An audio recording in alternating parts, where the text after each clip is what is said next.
Hello. Hello. Welcome to this special Teachers Talk Radio video broadcast, which will also be available later as a podcast. Delighted to be joined by TikTok teacher impersonator extraordinaire, Monica Geldart, who has kindly said that she will check back in because our last interview was actually 2 years ago to this month. Unreal. Can you believe that? Time's flew. I In that time. A lot's happened, Monica. I feel like you have become just like, yeah. Well, I'll let you tell us what you've become because obviously you can tell me a little bit about what's happened since the last time we spoke. That's 2 years worth of stuff. Yeah, isn't it weird? Do you know, I feel like it's all kind of blurred into like a week. That's how it feels. There's been a lot happen. Like kind of personal life as well as career You got life. engaged? I got engaged. Well, I moved out first. I was living at home when Oh, we first were spoke 2 you? years ago. Yeah, I was living at home. And then I moved to London for 6 months and I was like, "Oh, can't survive the London life." So I moved back up north and then I moved to Liverpool and now I live just up from Liverpool. So I don't know, all moving around. But Uh, you've gone out of London and kept it northern, which I'm sure many people will approve of. yeah, I mean, London is so great. And I so wish I was one of those people that could be like that London girl that goes out in the morning and calls a taxi and all that. But I'm just like, it's just living in fear. I was like, oh, I don't have the confidence for this. You've got Barry's taxis there in St Helens. Just give him a call. I'm sure he'll oblige. Oh God, no, I was like, I can't do it. I can't do it. It was just very hustle and bustle. And I thought, I was like, yeah, I can do it. I can be part of the hustle and bustle. But it turns out I couldn't. So I came back home and then I moved over to Liverpool. So I've stayed in that area, the Merseyside. You have currently got so since the last time we spoke, like I didn't check this, but I'm pretty sure your sort of followership now on, like, I know YouTube, you've got over 100,000 subscribers. I know. What are you on TikTok now? 1.3 million. Oh my God. Yes. And obviously also you've got your Facebook, Yeah. 30,000 or something on there, and then obviously your Twitter. You've got everything, but your main ones are Instagram and YouTube And are your TikTok. main, and TikTok, yeah, and Yeah. those three. So like, I'm interested because I am always interested in social media. So out of all the social media sites, if you had to like rank them from top to bottom in terms of your favorite to least favorite, I know what you're going to say for least favorite. I know what you're going to say already. But if you had to rank them, how would you rank them? So do you know, it's funny. Okay. Before I rank them, all the platforms are so different. And I post the same stuff across each platform, and there are very, very different audiences on each. So Tell me about the different, because I'm interested in this. You say that. What are the different audiences? Like so you should do one of these videos you do about this. You should have like 10 seconds on each social media platform of the audience. well, the first thing is like these platforms are constantly changing. They're all against each other. They all want to be on top. So they're all trying to do the next best thing or just copy the other person but give it a different name. So it's very different. But I feel like with Instagram, you have your followers and they are people, that are interested in you and really want to see you. Whereas like on Twitter, anybody can see your stuff more or less. I don't feel like it's as personal. But I feel like perhaps, and also I guess YouTube is a little bit of both. It's really personal in one sense, but then it's really not in the other. So I would say my number one, it has to be TikTok because that's where I've come from. So Yeah. I'm kind of like, What's oh, like the negative? Like, if you were to say what any of the negatives are for TikTok, presumably it's the length of the content you can produce on there would be like the only is that a negative? I think regarding the negative side of TikTok is the algorithm is forever changing. So you really have no idea what's going to work and what's not. You could get 1 million views one day and then the next day you're stuck on like 50K and you're like, well, how's How's that happened? I feel like sometimes your followers don't get shown your content, but that's just the algorithm. I feel like they're trialing stuff all the time. They've got like businesses on TikTok now, TikTok shop, they want to sell. So I feel you can be in a bit of a battle to get your stuff seen. But I just have to put it at the top because I feel like TikTok is what's given me a platform in general. I'd then probably say YouTube and Instagram come very close. I've not had much negativity on YouTube at all. I've been quite lucky with it, and I get the same subscribers coming back every day, and I see their comments. Really? Yeah, it's really nice. It's kind of like, I suppose, same as like TikTok and Instagram. I feel like there's a sense of, I know people use this word a lot, but like a sense of community, because you have people that really enjoy your stuff and really want to tell you that they've seen it or tell you that they've waited for your video, which is nice. And then I think Instagram's kind of that same one. And then I would have Facebook, Twitter, or sometimes round. because of trolling, probably, for Twitter. Just very different audiences, I feel. Yeah, it's you don't quite know where your content is going to end up.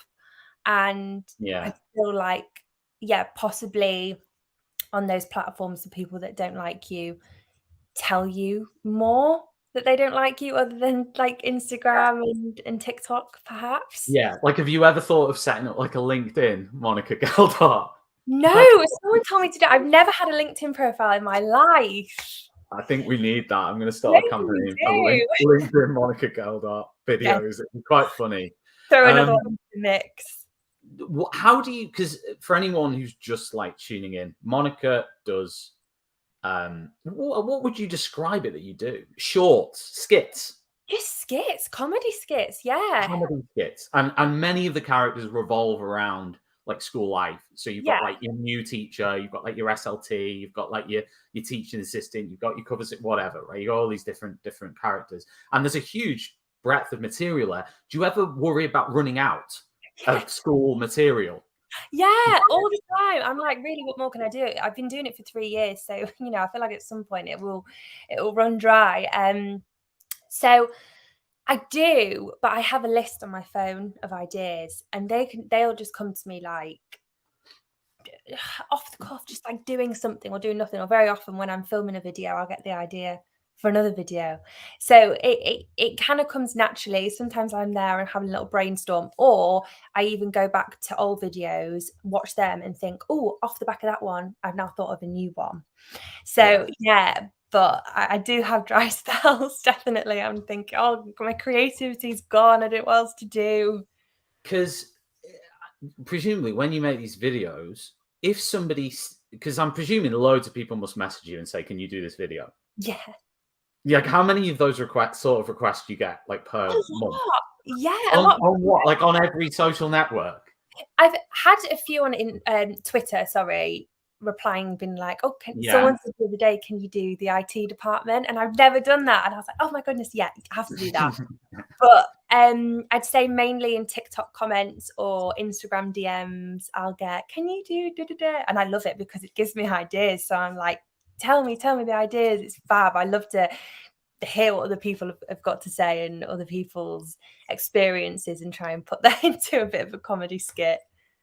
Talking of comments, Darren has left a comment here. Great to see this discussion getting the attention it deserves. Pupils would benefit greatly from understanding how Monica applies different mindsets and strategies to different platforms. Yes, Darren, and that's sort of where we were going with that, in terms of like, there'll be a lot of, because funnily enough, I was going to ask you this, which we'll come on to in a minute, which was the subject in the curriculum when you were at school that you think would have helped you the most now if you'd have studied it at school. I mean, career-wise, with what I'm doing now, social media wasn't really a career path that could be taken when I was at school. Wasn't it? Yeah, I guess, like, because in my head, I was like, because I tweeted this about half an hour ago, I was saying that social media management could be a really good subject in the curriculum. Of course, the sort of traditionalists out there would probably puke in a bowl over the thought. But to me, it's like, it's not going away. And it's not. It surely would have benefited you. I think so when I was in school, I think like you started getting your YouTubers. There was like Zoella. She was the it girl. Everyone wanted to be Zoella. I definitely knew I wanted to be Zoella. She was so fun. But it didn't ever seem, I never ever thought, oh, I could do that. I never wanted to go into social media. It was never kind of a goal. So probably at the time it wouldn't have benefited me. I think now, because social media is getting bigger and bigger, and I think it will only get bigger. And I think now probably, well, definitely more than ever, kids will be saying, oh, I want to be a YouTuber, or I want to be a TikToker. I think they already are. They already are, aren't they? I don't see that. I mean, do you see that as a bad thing? I don't see it as a bad thing at all. But the only thing with social media is it's not a job interview. You can't interview to be a content creator and then go, yeah, that's it. You've got the job and now this is your salary. It doesn't work like that. You have to work at it and you don't earn straight away. So I had different jobs to fund my life. Yeah. Before I was getting because paid. you were an art, just for everyone's benefit, you were working as, I think it was an art technician in a Arts technician, yeah. Which you haven't done many art videos. Why haven't you done art teachers? I've done So much material there. You've done a bit. I know, but I know I do need to do that. I did some way back some art teachers with some fun clothes and fun hair and stuff. So I definitely need to bring that back. So anyway, back to what I was saying is, do you think there's a problem there with? I mean, the thing is, there'll be people who would argue, and I sort of understand this argument. Oh, not everyone can earn any money. I mean, most people will never earn any money from anything on socials, but there will be a proportion who will. A good example of that might be, podcasting. You're never going to be able to set up a podcast and 2 weeks later you start to generate any sort of income off it. And it's the same with everything. It must have, I mean, how I read something for you, it took you ages to get to be able to quit your job and do this. Oh my God. Yeah. I quit the school where I was working, and that was I think I rung my line manager just before summer and said I won't be coming back in September. But we were off. The schools were still shut with COVID.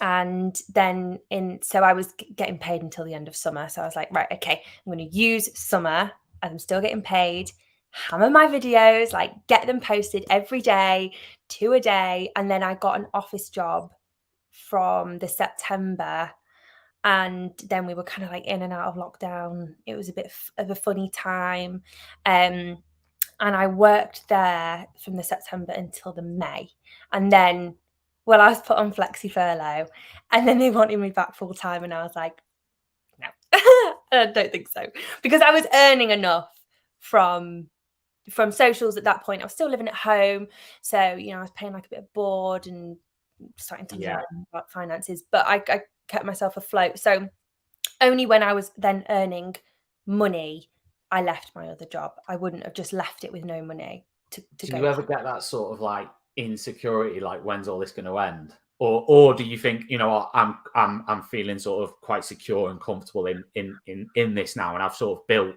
enough? I feel as secure as anyone can feel. I mean, at any point, it's not a guaranteed job. I'm not employed by anyone. It can end at any moment. So, you've got to be savvy with your money and enjoy it now. But I think that's why, if you want to be a content creator, you want to do social media forever, that is absolutely fine. There's no problem with that. For me, I definitely want to go on to do more. So I think it's always good to strive, and then hopefully you'll go on to the next thing. But I mean, it's not the most secure job in the world. But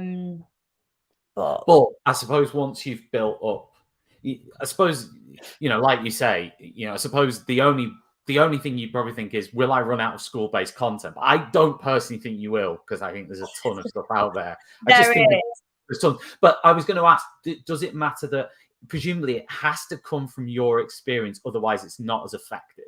Or do you think that someone could message you something and you could easily come up with something that was quality content.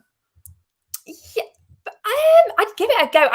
I'm just very lucky because seeing it from both sides, and I think because I was quite young when I was working there, I started working there at 18, so it's funny being in as an 18-year-old, you've still got that sixth form mindset, but you putting yourself in a position of power, I suppose, and being called Miss, and it was very weird. But I feel like I've seen it through quite a few lenses. I mean, I felt like that at 23, you know, being called sir. So. Yeah, so strange. Or like having to call my teachers Amanda instead of Miss. I was like, I couldn't. I don't think I could. I was talking about this the other week. I don't know if I could go and work in the school where I was a student in. I just don't know if I could do it. I think I'd be cringing every day inside. Yeah, but by the end, I couldn't imagine being a student there. I mean, schools change so much, don't they? There was so much to change within the school itself. Yeah. There's just so much that goes on. But I think just seeing it on the flip side, with just having one summer in between it, going from a student, we've got 6 weeks of summer right now, you're a member of staff. It was like, I feel like I just saw it through. Yeah, it was just weird. And then staying there way longer than expected. So I really did.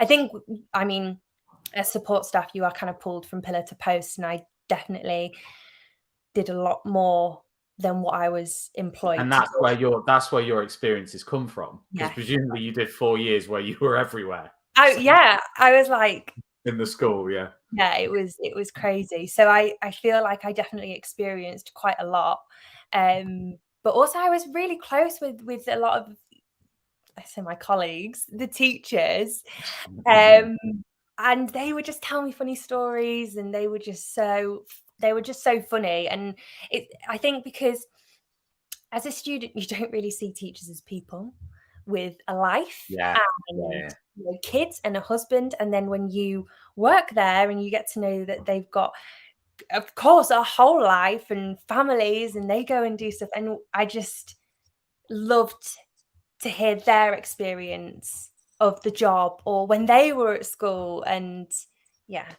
I mean, I remember, and I apologize to this teacher in advance, my old history teacher, Mr. Dillon, was walking through Birkenhead I think it was Tuesday or Wednesday night, and myself and 3 other lads were there, and we just started going crazy because he was there. We started like dancing on the top of cars, like, oh my God, it's Mr. Dillon. And he was with his, like, I think fiance at the time, and it must have been incredibly awkward for him. But so I apologize. We were 14, no, maybe 15 or something. It was a terrible thing to do. But I wanted to, you know what, before we move on, I think this would be a good point to play some of your videos. I've picked out like 3 of them from your recent, sort of the last like 6 months or whatever. So we can watch those and enjoy a bit of Monica Geldart skit clips. You know what, I still can't decide what to call them. Shorts, just whatever, videos. Okay, here we go. Callum, with your hand up. Am I going out with Mr. Granger? Well, that's not a question that I thought it would be. It's not really anybody's business or appropriate for a topic of conversation in the classroom. But yes, I am. Oh my goodness, a teacher has a personal life outside of school. I'm not going to talk about it. How long have we been together for? 4 months now. Rebecca, I don't know if we'll get married, okay? Let's just hold on a minute. Maybe we will. Maybe. It would look nice. But anyway, we're not... Come on, guys. We do need to get on with the lesson. What's that, girls? He's punching with me. Do you think so? Is that what everyone's saying? Is that what your year's saying? He's punching. I'm going to say... Year 10's told me you're punching. No, you don't need to start calling Mrs. Granger. Yes, I do suit it, but let's, guys. Right, okay, show of hands. Who's done the homework, please? Okay, so in a class of 20, only 2 of you have done the homework. Poor effort, actually. Jackson, can I have a look at your work, please? How old are you, Jackson? 14, yeah. I could have produced this when I was 2. Right, girls, will you just shut up and get on with your work, please? Oh. Hello, Miss. Hello. Miss Head Teacher, Yes, we're getting on in class today, doing really, really well. Just had some fabulous homework handed in from every single one of these students. These kids don't miss homework day. No, not for me. Really talented, working really hard girls, aren't we? Doing fantasticness. Don't need to worry about me. Don't need to worry about me in my lessons. I would go next door and check on Miss Walker though, because her class not great. Thank you for checking in unannounced. I love it when you surprise us like that. Love it when you just come in and catch me off guard. Love it. Love that, miss. Woohoo! See you soon, miss. Yeah, that's the head teacher. This level in this classroom is ridiculous. I was on the corridor at the other side of the school and I could hear you. Where's your teacher? Where's your teacher? You don't know? Right, who is your teacher, please? Miss Williams. Interesting. Well, we're 10 minutes into the lesson, so... Right, can we all just take a seat then? Let's just sit down, please, and just... All right? Because my ears are ringing with the noise, actually. Miss Williams, well, that's interesting that she's late. I'm actually SLT myself, so I'm never late to lessons. You know, she might get sacked. I'll just stand here and wait for your teacher then. She can't be left unsupervised, that's illegal. So she's broken the law. Oh, Miss Williams, yeah, I've just been looking after your class for the last 10 minutes, pretty much. I hope you know, you can't be leaving students in the classroom by themselves. It's very, very unsafe, and safeguarding is a massive part of what we do. And I'm sorry, Miss, but I will have to pass this on. Right, Miss, so as you know, I came in to assess your lesson. How do you feel it went? Okay. Oh, Michelle. Okay, I don't know where to start. I filled out this whole notepad with notes, and I think, you know, maybe one note was good at the end. The lesson ended. That was my one good note. To be honest, Michelle, obviously I'm SLT for a reason, you're not, and that's fine, but I think when I observe my own lessons, I can just see that I am miles ahead in my teaching career than where you are. Yeah, I know you've been teaching, you know, 20 years longer than me, but time doesn't really mean anything. It's all to do with who wears the high vis, and that's me. So, but you tried, you know.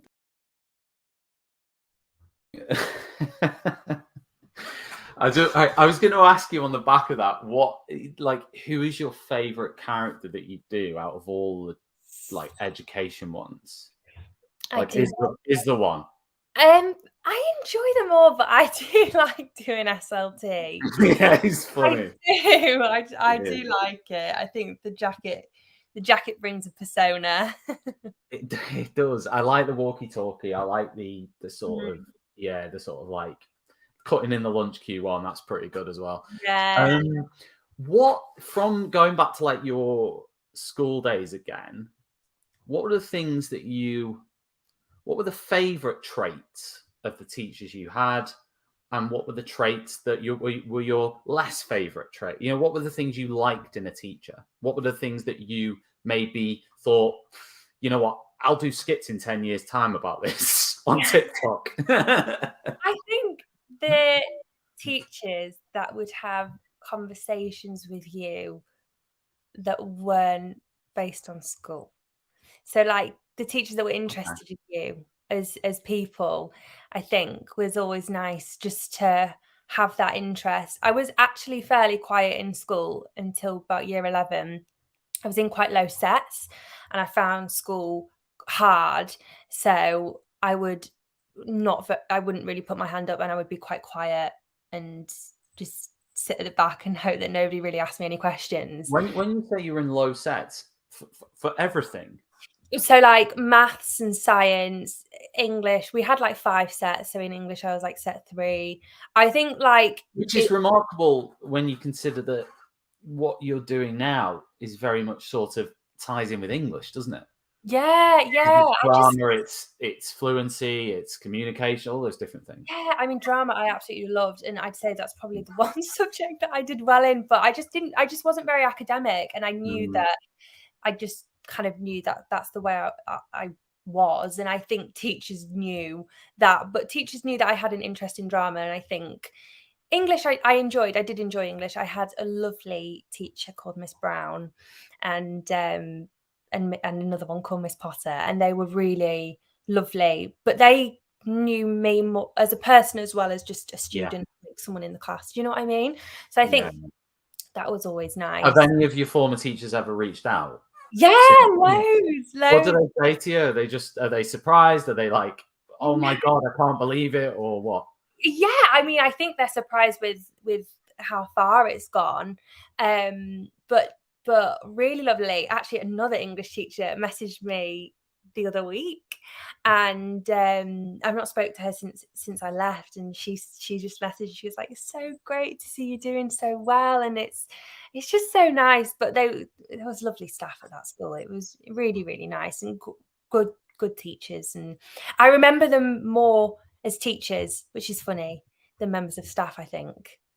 Yeah, So. I mean, Darren's commented again, it's almost like exams don't determine your success in life, and that there are better ways of demonstrating your abilities. I think so. An interesting comment to sort of on that note. Right, I mean, I wanted to sort of move on and talk a little bit about sort of negativity and sort of some of the more negative reactions to some of your content. And first of all, does it ever surprise you? And second of all, how do you deal with that? Because I think that's one of the biggest things that people on social media struggle with is the negativity, the criticism, the fact that anyone can say anything they want. Yeah.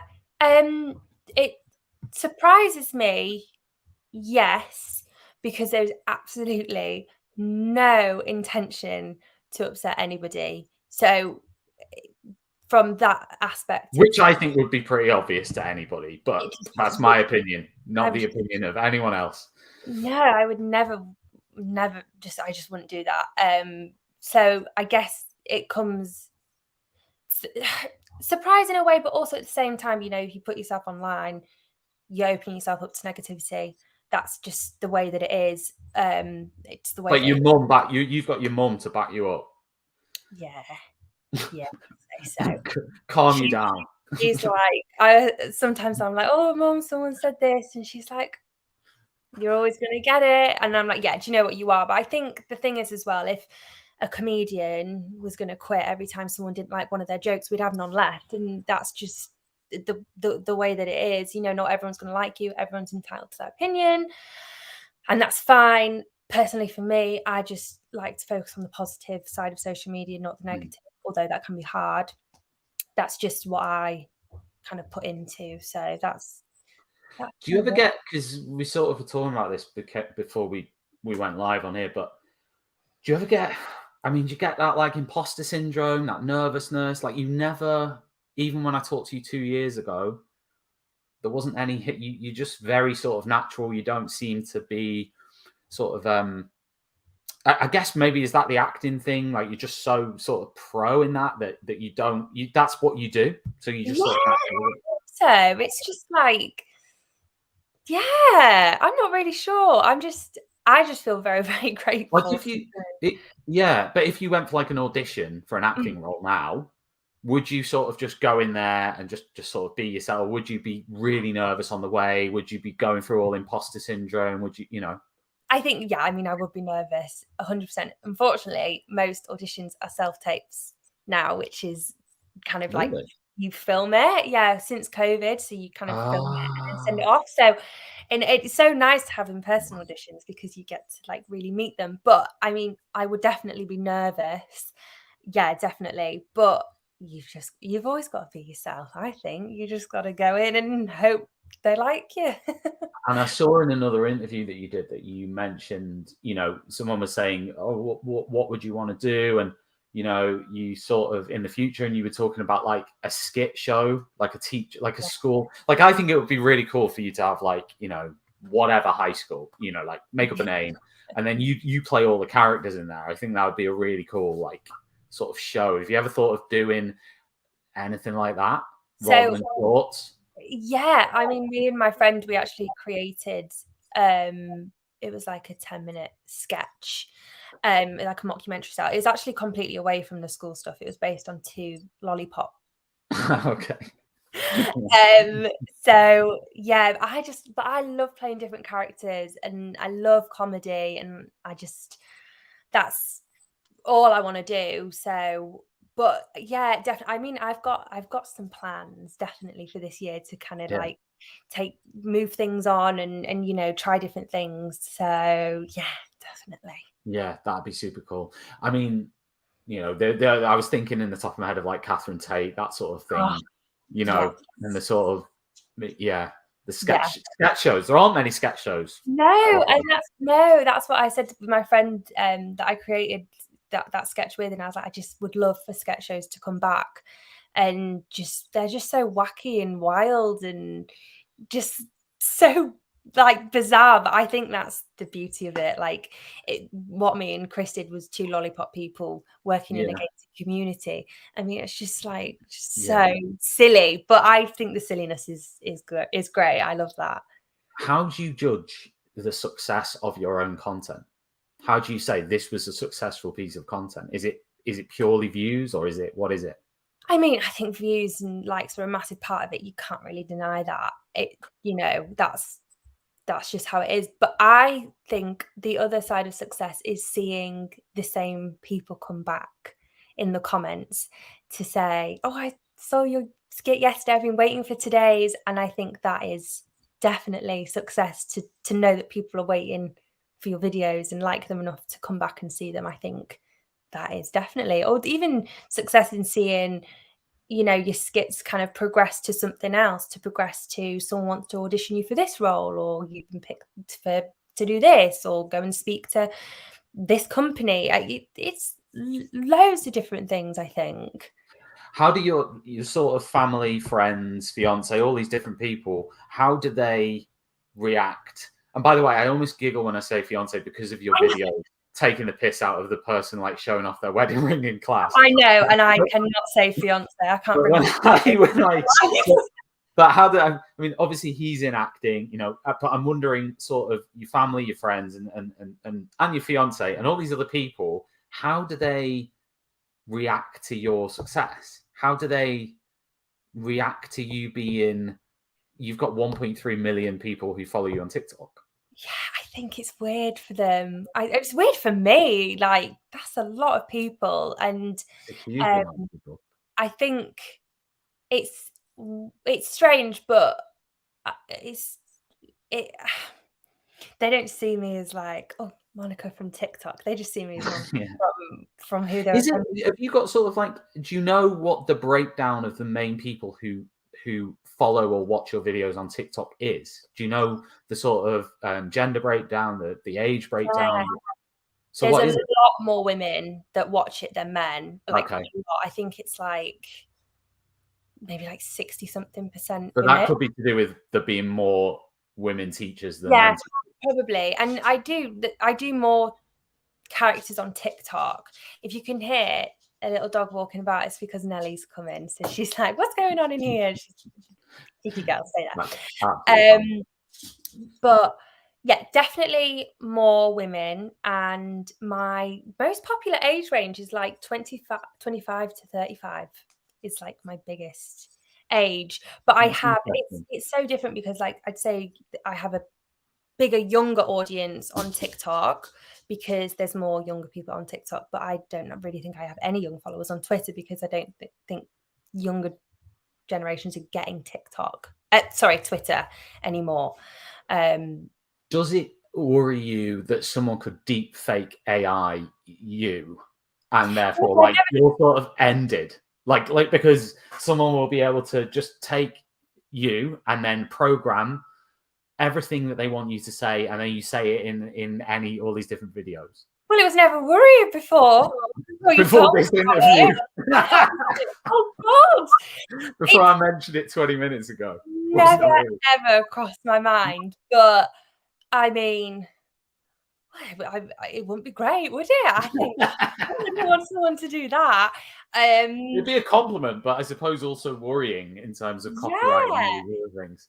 I think so, but I think, you know, you can't worry too much about what could be. You gotta just pretend that doesn't exist. That's what I'm gonna do anyway, until someone comes along and pretends to be me. Definitely. You know what? And we can have a go at one of these, but I sort of wrote down some impromptu skits that we could maybe try and see how you are sort of like impromptu. So Oh God.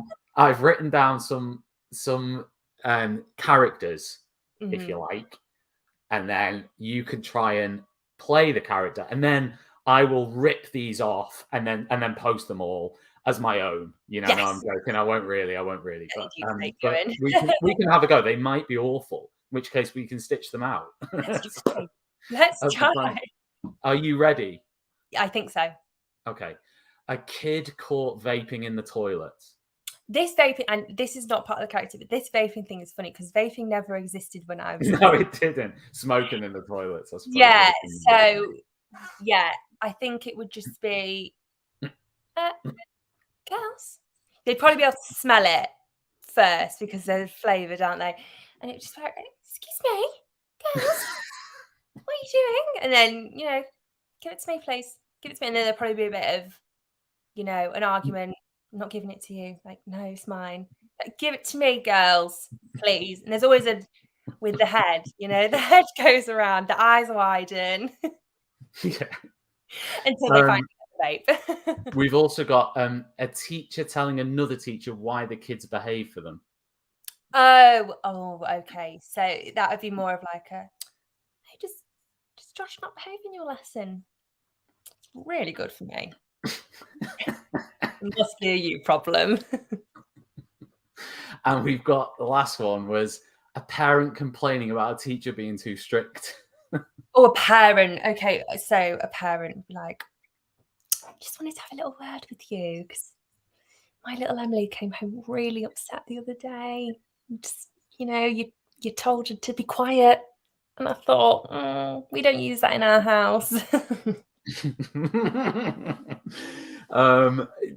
You know what? I was going to ask you just to sort of finish off the whole interview. But I was going to ask you, in terms of teachers and the teaching profession, obviously there's a lot of turmoil at the moment. There's been strike action. There's more strike action.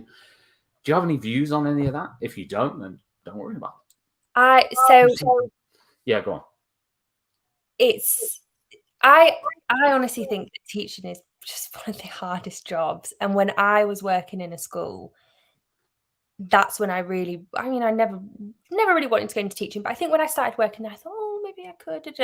But after 2 years, I was like, whoa, there is no way I could do that job full time. My sister-in-law is actually a primary school teacher. Oh, really? And she's so fantastic at what she does, but to see the stress is so sad because I feel like teaching is actually only a really small part of the job, the actual teaching of lessons, or from what I saw anyway.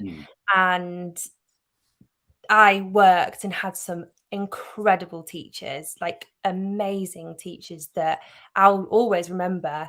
And I obviously in school, never realized that actually what that 1 hour lesson that they taught you is like that much of what they do.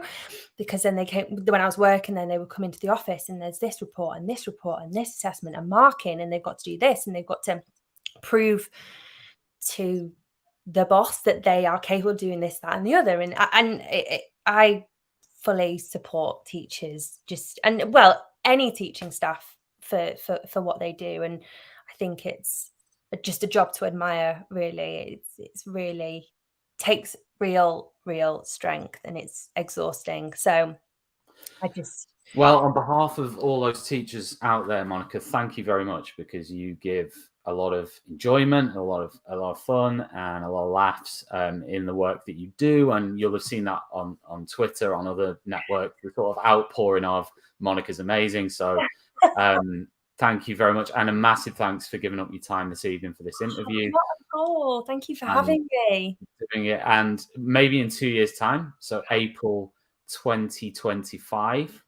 Bring it on. You'll be all starred in movies by then. Well, maybe I'll be starring in my own teacher show.